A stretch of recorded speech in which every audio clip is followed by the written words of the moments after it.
하나님의 말씀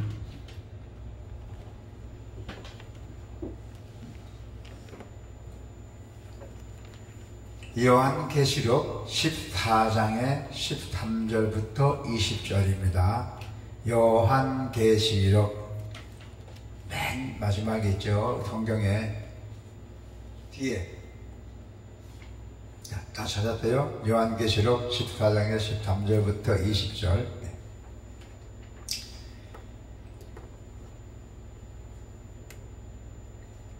다 같이.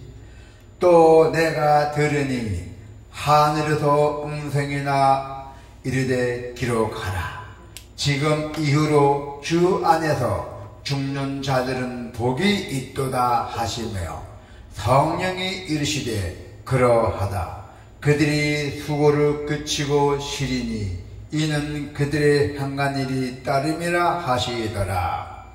또 내가 보니 흰 구름이 있고 구름 위에 인자와 같은 이가 앉으셨는데 그 머리에는 금벨루관이 있고 그 손에는 예리한 낫을 가졌더라. 또 다른 천사가 성전으로부터 나와 구름 위에 앉은 이를 향하여 큰 음성으로 외쳐 이르되 당신의 낫을 휘둘러 거두소서. 땅의 곡식이 다 익어 거둘 때가 이르렀습니다 하니 구름 위에 앉으신 이가 낫을 땅에 휘두르며 땅의 곡식이 거두어지니라. 또 다른 천사가 하늘에 있는 성전에서 나오는데 역시 예리한 낫을 가졌더라. 또 불을 다스리는 다른 천사가 제단으로부터 나와 예리한 낫 가진 자를 향하여 큰 음성으로 불러 이르되 내 예리한 낫을 휘둘러 땅에 포도송이를 거두라. 그 포도가 익었니라 하더라. 천사가 낫을 땅에 휘둘러 땅에 포도를 거두어 하나님의 진노의 큰 포도주를 틀에 던지매 성 밖에서 그 틀이 밝히니 틀에서 피가 나서 말 굴레까지 닿았고 1600스타디온에 퍼졌더라. 아멘. 오늘 하나님의 말씀에 보면은 우리가 인내할 수 있는 이유가 있어야 돼요. 우리가 인내가 꼭 필요하다는 것입니다. 우리가 세상에 살면서 어떤 일을 하든 간에 인내가 필요해요. 뭐 조금 하다가 안 되니까 걷어치우고 하는데요. 그렇게 할 필요 없어요. 인내가 필요합니다. 우리가 고난 중에 인내할 수 있는 것이 주님이 주신 약속이 있어요. 주님의 약속이 있습니다. 오늘 하나님 말씀에 어떤 약속인지 잘 살펴보기로 합시다. 복된 죽음과 추수를 잘 살펴보면은 죽음이 필연적으로 우리에게 찾아오는 것처럼 역사의 추수기도 반드시 찾아온다는 것입니다. 자, 13절 한번 볼까요? 금방 봉독했던 13절을 보니까 어떻게 나와 있어요? 또 내가 들으니 하늘에서 음성이 나서 이르되 기록하라. 지금 이후로 주 안에서 죽는 자들은 복이 있도다 했잖아요. 네, 죽는 자는 복이 있도다 했어요. 복 있는 죽임이라고 분명히 말씀하고 있습니다. 성경에는. 자, 여러분, 지금 이후로 주 안에서 죽는 자들은 반드시 복이 있다고 말씀하고 있습니다. 예, 주 안에서 죽는 자가 복이 있는가? 무엇 때문에? 영원한 안식을 누리기 때문이에요. 우리 성경께서는 죽음의 관문을 반드시 통과해야 돼요. 우리 인생은 죽음의 관문을 반드시 통과하여야만 영생 복락을 누릴 수가 있다는 것입니다. 주 안에서 죽는 것은 소망 있는 죽음입니다. 헛된 죽음이 아니에요. 그래서 주 안에서 죽기 위해서 기도하고 준비해야 하는 것이 마땅한 것입니다. 자, 여러분, 우리가 오늘 하나님의 성경 봉독 말씀에 14절부터 16절을 같이 봉독합시다. 14절부터 16절. 또 내가 보니 흰 구름이 있고 구름 위에 인자와 같은 이가 앉으셨는데 그 머리에는 금 면류관이 있고 그 손에는 예리한 낫을 가졌더라. 또 다른 천사가 성전으로부터 나와 구름 위에 앉은 이를 향하여 큰 음성으로 예쳐 이르되 당신의 낫을 휘둘러 거두소서. 땅의 곡식이 다 익어 거둘 때가 이르렀음이라 하니 구름 위에 앉으신 이가 낫을 땅에 휘두르매 땅의 곡식이 거둬지니라 하세요. 아멘. 자, 이 말씀은 곡식 추수는 예수 그리스도의 재림으로 성도들의 거둬가시는 것을 상징합니다. 그래서 성도의 구원은 마치 우리가 농사 짓는 가정과도 같다는 것이에요. 예수님은 먼저 복음의 씨를 뿌리시고 그 다음에는 세상 마지막 끝에 오셔서 성도를 거두시는 것입니다. 예수님은 최후의 종말에 알곡과 같은 성도만 천국으로 데려간다 했어요. 예수님이 재림할 때는 알곡과 가라지를 있는데 가라지는 심판을 받게 하고 알곡 같은 성도만 천국으로 데려가신다 했대요. 예수님께서. 그리고 마지막 재난을 가지고 온 천사가 있대요. 마지막 재난을 가지고 온 천사. 자, 17절부터 20절 한번 읽어볼까요? 17절부터 시작. 또 다른 천사가 하늘에 있는 성전에서 나오는데 역시 예리한 낫을 가졌더라. 또 불을 다스리는 다른 천사가 제단으로부터 나와 예리한 낫 가진 자를 향하여 큰 음성으로 불러 이르되 내 예리한 낫을 휘둘러 땅의 포도송이를 거두라. 그 포도가 익었느니라 하더라. 20절까지입니다. 천사가 낫을 땅에 휘둘러 땅의 포도주를 거두어 하나님의 진노의 큰 포도주 틀에 던지매 성 밖에서 그 틀이 밟히니 틀에서 피가 나서 말굴레까지 닿았고 1600세가 디온에 퍼졌더라 했어요. 마지막 전을 가져온 천사죠. 성경은 포도나무가 선민을 상징합니다. 성경에서는 포도나무가 선민을 상징해요. 그 열매는 선행을 상징하는 것으로 기록이 되어 있어요. 우리가 곡식 추수 때는 성전으로부터 나오는 천사가 인자와 같은 이에게 거두라고 하였고 또 포도 추수 때에는 제단으로부터 불을 다스리시는 천사가 나와서 명령을 합니다. 자, 제단의 불은 하나님의 진노의 상징이에요. 자, 우리 성도 여러분께서는 복된 죽음을 당하도록 기도하며 그리고 영원한 심판인 추수의 의미를 깊이 깨달아야 합니다. 우리가 고난을 참고 견디는 것은 누구에게나 다 어려운 일입니다. 그래서 우리가 어린 양의 피로 구속받은 성도는 역시 다 마찬가지예요. 연약한 우리는 고난 가운데 낙심하기도 하죠. 그리고 하나님의 그 선하심을 의심하기도 합니다. 왜 나에게만 이런 고난을 줄까? 하나님 원망할 때도 있습니다. 그래서 오늘 본문은 곡식을 거두는 낫과 그리고 포도주 그 틀의 상징을 통해서 마지막 때를 보여주는 오늘 하나님의 말씀입니다. 그 상징들 속에서는 우리는 고난을 인내하는 이유를 발견하게 되죠. 할렐루야. 그래서 어떻게 됩니까? 주님이 다시 오시기 때문입니다. 주님이 승천하시기 전에 분명히 말씀하셨잖아요. 너희들은 내가 다시 오실 때까지 잘 가야 복음을 잘 전달하면서 승천하셨잖아요. 여러분, 우리가 사자성어에 보면 고진감래라는 말이 있잖아요. 고진감래. 이게 무슨 뜻이냐면은 쓰디쓴 고난이 지나가면 다시 즐거움이 찾아온다는 뜻입니다. 그래도 사람들은 그 어려움 속에서도 포기하고 싶을 때 바로 이 사자성어 고진감래라는 걸 떠올리며 희망을 갖는 사람도 있습니다.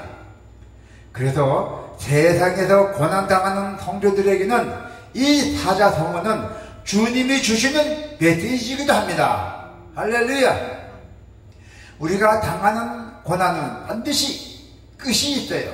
영원히 고난당하는 것이 아닙니다. 반드시 끝이 있어요. 끝. 우리 구주이신 그리스도께서 당신의 백성을 모으시는 날이 반드시 오신다고 말씀하고 있어요.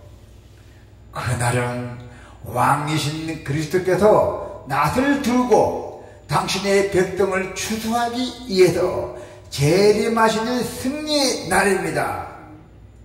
자, 주님 다시 오실 때까지 우리가 한번 찬양 한번 해볼까요? 자, 주님 다시 오실 때까지.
우리가 주님 다시 오실 때까지 우리는 인내하며 믿음으로 있어야 됩니다. 자, 성도 여러분, 우리는 다시 오실 주님과 그 고난이 끝나는 미래에 대한 약속이야말로 우리가 오늘의 그 고난을 인내하는 바로 이유입니다.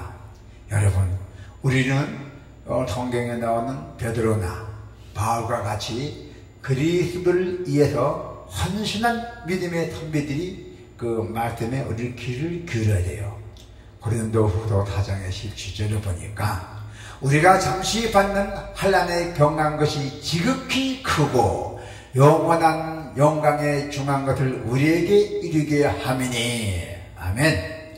자, 그들은 우리가 당하는 고난이 영원한 영광에 비해서 한없이 짧은 잠깐 동안이라고 말합니다. 우리가 잠시 동안 가벼운 고난을 겪겠다는 것이죠. 우리가 잠시 동안에 가벼운 고난.